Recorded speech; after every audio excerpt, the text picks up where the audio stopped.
Welcome to Regional Rivals Week 1, the show where we break down this week's hypest matchup and deep dive into the players and teams. This week we'll be analyzing the match between Nova Esports and Dead Rabbits. Riding high off their dominant Season 1 performance, Nova came in as the expected favorites after an impressive showing in the qualifiers. However, they stumbled Week 1, failing to recover against an aggressive early game from the Alliance and splitting the series 1-1. Their lack of experience while playing from behind really showed, and it cost them in game number 2. Also showing mixed results day 1 were Dead Rabbits, going 1-1 against Bubble Team.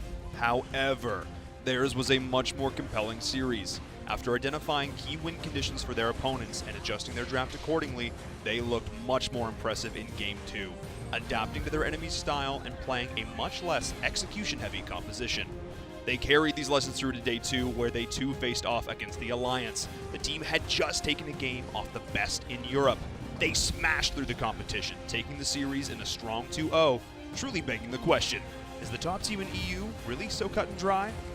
Comparing both of these teams' games versus the Alliance, we get a much clearer look at the big picture and where the key matchups lie.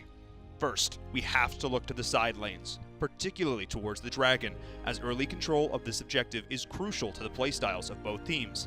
Let's break down the matchup of iFlex versus Clamaris. While listed as a sub for 0-7 on the roster, iFlex came in strong for Nova as a historically dominant player in his own right. While his KDA was lackluster to say the least, as we can see, that wasn't the whole story.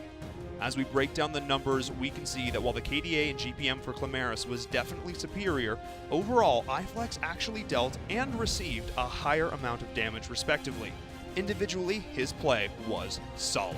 What this comes down to is the overall team's ability to capitalize on damage being dealt and clean up kills in chaotic teamfights. Perhaps not having as much practice with iFlex on the squad was the deciding factor for Nova?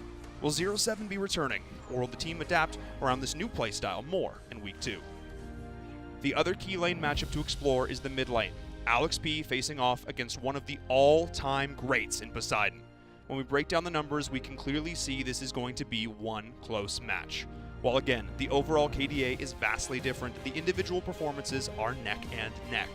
Both players pulled off comparable damage in nearly equal game time and averaged very similar damage percentages, with 27.25% for Poseidon and a whopping 30.1% for Alex P.